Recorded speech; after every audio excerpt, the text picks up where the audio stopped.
എല്ലാവർക്കും നമസ്കാരം. പുതിയൊരു വീഡിയോയിലേക്ക് സ്വാഗതം. 2008 മുംബൈ ഭീകരാക്രമണത്തിൻ്റെ സൂത്രധാരൻ തഹവൂർ ഹുസൈൻ റാണയെ കഴിഞ്ഞ ദിവസമാണ് ഇന്ത്യയിൽ എത്തിച്ചത്. അപ്പോൾ ഏറെ നാളത്തെ നിയമ പോരാട്ടത്തിനൊടുവിലാണ് അമേരിക്ക റാണയെ ഇന്ത്യക്ക് വിട്ടു നൽകിയത്. അപ്പോൾ റാണ ഇപ്പോൾ NIA കസ്റ്റഡിയിലാണ്. 2 ആഴ്ചത്തോളം റാണ NIA കസ്റ്റഡിയിൽ ഉണ്ടാകും. അപ്പോൾ റാണയെ വിശദമായി ചോദ്യം ചെയ്യാൻ വേണ്ടി മുംബൈയിലോ ഡൽഹിയിലോ ഉള്ള ഒരു രഹസ്യ കേന്ദ്രത്തിലോട്ട് കൊണ്ടുപോയി എന്നാണ് പുറത്തുവരുന്ന റിപ്പോർട്ട്. അപ്പോൾ ഇതുമായി ബന്ധപ്പെട്ട് നമ്മുടെ മുൻ കേരള DGP ലോക്നാഥ് ബെഹ്റ ഒരു കാര്യം പറഞ്ഞിട്ടുണ്ടായിരുന്നു. 2007 അതായത് മുംബൈ അറ്റാക്ക് നടക്കുന്ന ഏകദേശം ഒരു വർഷം മുന്നേ റാണ കൊച്ചിയിൽ വന്നിരുന്നെന്നും അവിടെ താജ് ഹോട്ടൽ ഏകദേശം 3 ദിവസത്തോളം താമസിച്ചിട്ടുണ്ടെന്നാണ് ബെഹ്റ പറഞ്ഞത്. അപ്പോൾ ആ സമയത്ത് ഇദ്ദേഹം ഒരുപാട് ആൾക്കാരുമായി കൂടിക്കാഴ്ച നടത്തിയിരുന്നു. അപ്പോൾ ചില ആൾക്കാർ പറയുന്നത് എന്താണെന്ന് വെച്ച് കഴിഞ്ഞാൽ ഈ സമയത്ത് ഈ 3 ദിവസം കേരളത്തിലെ അൾട്രാ എക്സ്ട്രീം മുസ്ലിമിസ്റ്റ് സംഘടനകളുമായിട്ടൊക്കെ ആയിട്ട് റാണ സംസാരിച്ചിട്ടുണ്ട് എന്നാണ് പുറത്തു വരുന്ന റിപ്പോർട്ട്. അപ്പോൾ ആരായിരിക്കും അങ്ങനെ തീവ്ര ഇസ്ലാമിസ്റ്റ് ഗ്രൂപ്പുകളായിട്ട് സംസാരിച്ചിട്ടുണ്ടെങ്കിൽ ആരായിട്ടായിരിക്കും റാണ സംസാരിച്ചത്? നമുക്കറിയാം, ഈ റാണ വന്നത് കൊച്ചിയിൽ വന്നത് 2007 2006 പോപ്പുലർ ഫ്രണ്ട് ഓഫ് ഇന്ത്യ എന്ന് പറയുന്ന തീവ്ര ഇസ്ലാമിസ്റ്റ് സംഘടന രൂപം കൊടുത്തത്. അപ്പോൾ ആ സമയത്ത് റാണ ചിലപ്പോൾ സംസാരിച്ചത് ഈ പോപ്പുലർ ഫ്രണ്ട് നേതാക്കന്മാരായിട്ടായിരിക്കാം എന്നാണ് ഇപ്പോൾ പുറത്തു വരുന്ന റിപ്പോർട്ട്. അങ്ങനെയാണെങ്കിൽ അന്നത്തെ പോപ്പുലർ ഫ്രണ്ടിൻ്റെ സെക്രട്ടറിക്കായിരുന്ന CA റൌഫ്, MK ഫൈസി അങ്ങനെയുള്ള ആൾക്കാർ റാണയായിട്ട് സംസാരിച്ചിട്ടുണ്ടാവാനുള്ള സാധ്യത തള്ളിക്കളയാൻ പറ്റില്ല.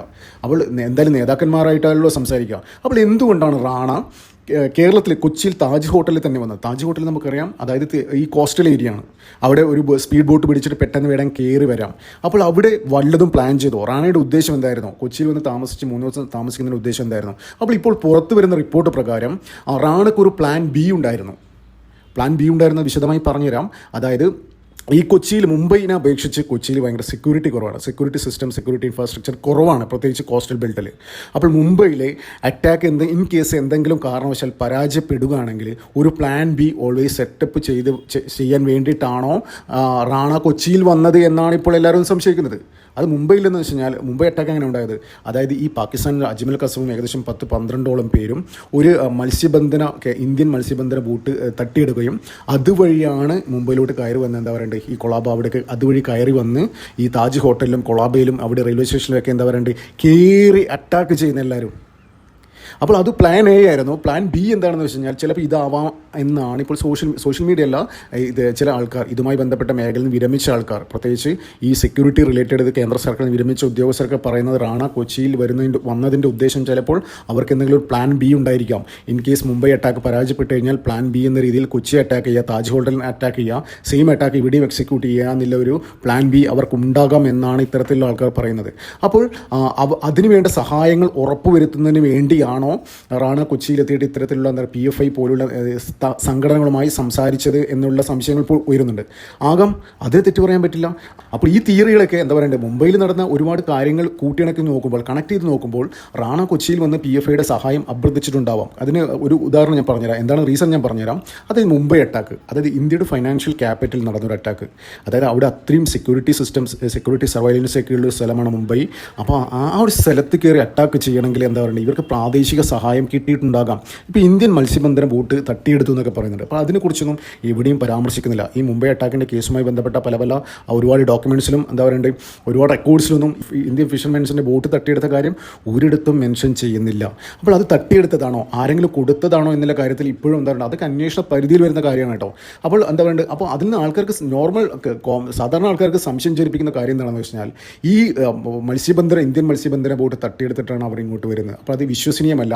അങ്ങനെയാണെങ്കിൽ ഏതെങ്കിലും തരത്തിൽ എന്താണ് മത്സ്യബന്ധന ബോട്ടുകൾക്ക് എന്തെങ്കിലും തരത്തിൽ ഈ സെക്യൂരിറ്റി സിസ്റ്റമായിട്ട് കമ്മ്യൂണിക്കേറ്റ് ചെയ്യാൻ എന്തെങ്കിലും ഒരു അലാറം സിസ്റ്റം എല്ലാ ബോട്ടിലും ഉണ്ടാകും. എല്ലാ മത്സ്യബന്ധന ബോട്ടുകളിലും ഈ നാവികരായിട്ട് ബന്ധപ്പെടാൻ എന്തെങ്കിലും സിസ്റ്റം GPS സിസ്റ്റം അതൊക്കെ ഉണ്ടാകുമായിരിക്കും. അപ്പോൾ അത്തരത്തിലുള്ള കാര്യങ്ങളൊന്നും പറഞ്ഞിട്ട് എന്താ പറയുക എന്തെങ്കിലും ഇങ്ങനെ പിടിച്ചെടുക്കുമ്പോൾ അവർ അലാറം കൊടുക്കില്ലേ? അപ്പോൾ അതും കൊടുത്തില്ല. ദാറ്റ് മീൻസ് എന്തോ ഒരു പ്രാദേശിക സഹായം അവർക്ക് ഇങ്ങനെ കയറി വരാൻ വേണ്ടിയിട്ടുള്ള സഹായം കിട്ടിയിട്ടുണ്ട് എന്തായാലും.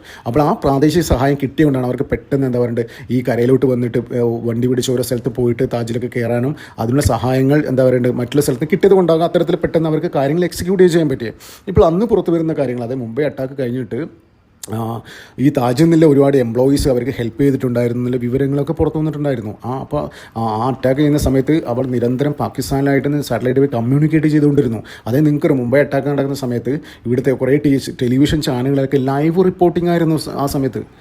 ലൈവ് റിപ്പോർട്ടിംഗ് ആയിരുന്നു. അപ്പോൾ ഈ ലൈവ് റിപ്പോർട്ടിംഗ് ഒക്കെ അവിടുന്ന് ആൾക്കാർ പാകിസ്ഥാനിലെ ആൾക്കാർ കാണുന്നുണ്ടായിരുന്നു. അപ്പോൾ അതനുസരിച്ചുള്ള നിർദ്ദേശങ്ങൾ എന്താ പറയുക ഉള്ളിലുള്ള തീവ്രവാദികൾക്ക് കൊടുക്കുന്നുണ്ടായിരുന്നു. പുറത്ത് എന്തൊക്കെ നടക്കുന്നുള്ള എല്ലാ കാര്യങ്ങളും സാറ്റലൈറ്റ് ഇതുവഴി എന്താ പറയുക അകത്തുള്ള തീവ്രവാദികൾക്ക് കൊടുത്തിട്ടുണ്ടായിരുന്നു. അപ്പോൾ ഇപ്പോൾ അറിയേണ്ടത് ഈ മുംബൈ അറ്റാക്കിൽ ഒരുപാട് പ്രാദേശിക സഹായങ്ങൾ ലോക്കൽ ഹെൽപ്പ് ഇവിടെ നിന്ന് കിട്ടിയിട്ടുണ്ട്. അപ്പോൾ നേരത്തെ പറഞ്ഞ മാതിരി plan B Mumbai attack in case fail ആവുകയാണെങ്കിൽ പ്ലാൻ ബി എക്സിക്യൂട്ട് ചെയ്യാൻ ഓൾറെഡി റെഡി ആയിട്ടുണ്ടാകുമെന്നാണ് പറയപ്പെടുന്നത്. അപ്പോൾ അങ്ങനെയാണെങ്കിൽ ഇവിടെ മുംബൈയിൽ കിട്ടിയ സഹായ സഹകരണങ്ങൾ, അതായത് പ്രാദേശികമായി കിട്ടിയ സഹകരണങ്ങൾ കൊച്ചിയിൽ നിന്നും ഈ ടീം പ്രതീക്ഷിച്ചിട്ടുണ്ടാവാം. അപ്പോൾ അങ്ങനെയുള്ള സഹായങ്ങൾ ചെയ്തു കൊടുക്കാൻ വേണ്ടിയിട്ടാവാം PFI പോലുള്ള ഭീകരവാദ സംഘടനകളുടെ സഹായം തേടിയിട്ടുണ്ടാകുമെന്നാണ് ഇപ്പോൾ പുറത്തു വരുന്ന റിപ്പോർട്ട്. അപ്പോൾ റാണി ഇപ്പോൾ വിശദമായി 15 ദിവസം NIA വിശദമായി ചോദ്യം ചെയ്യും. അപ്പോൾ ഈ ചോദ്യം ചെയ്യലിനൊക്കെ ഒരുപാട് ഈ മലയാളി കണക്ഷൻ, ഞാൻ പല വീഡിയോകളും പറഞ്ഞിട്ടുണ്ട്, ലോകത്ത് എവിടെ ബോംബ് പൊട്ടിക്കഴിഞ്ഞാലും അവിടെ ഒരു മലയാളി കണക്ഷൻ ഉണ്ടാകും.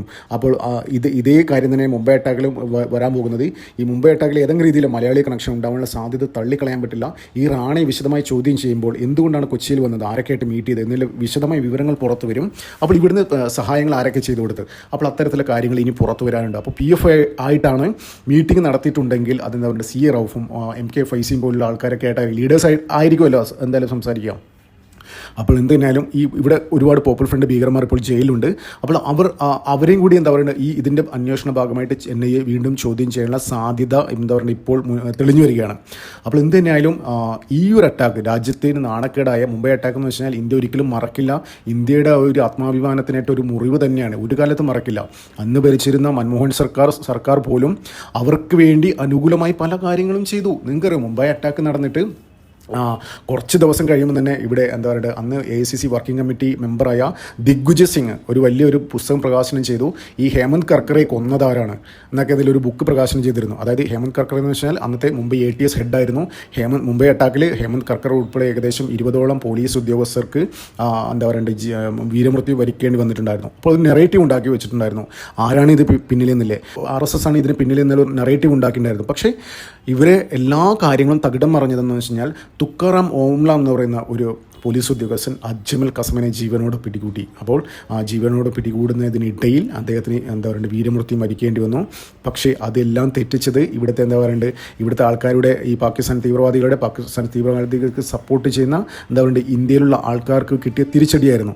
അജ്മൽ കസം വന്നാൽ തന്നെ കയ്യിൽ ചരടൊക്കെ കെട്ടി കഴുത്തിൽ മറ്റേ ഹിന്ദു ബിംബങ്ങളുടെ മാലയൊക്കെ ഇട്ട് അങ്ങനെയൊക്കെയാണ് വന്നത്. അതായത് ഈ അറ്റാക്ക് ഹിന്ദുക്കൾ നടത്തിയാണെന്നില്ല RSS വരുത്തിയാണെന്നില്ല ഒരു നെറേറ്റീവ് കൊണ്ടുവരാൻ വേണ്ടി നേരത്തെ പ്രീ പ്ലാൻഡ് ഒരു സംഭവമായിരുന്നു. അപ്പോൾ ഒരു കാര്യം ഉറപ്പിക്കാം, എന്തായാലും ഇന്ത്യയിൽ നിന്ന് സഹായ സഹകരണങ്ങൾ കിട്ടിയിട്ടുണ്ട്. അപ്പോൾ ഇത് അന്വേഷിക്കുമ്പോൾ കൂടുതൽ കാര്യങ്ങൾ പുറത്തു വരും. എന്തായാലും റാണ 2 ആഴ്ച NIA കസ്റ്റഡിയിലുണ്ട്. ഇതിനിടയിൽ ഇവനെ ഇടിച്ച് പിഴിഞ്ഞ് എല്ലാ വിവരങ്ങളും പുറത്തു കൊണ്ടുവരുന്ന കാര്യത്തിൽ ഒരു സംശയമില്ല.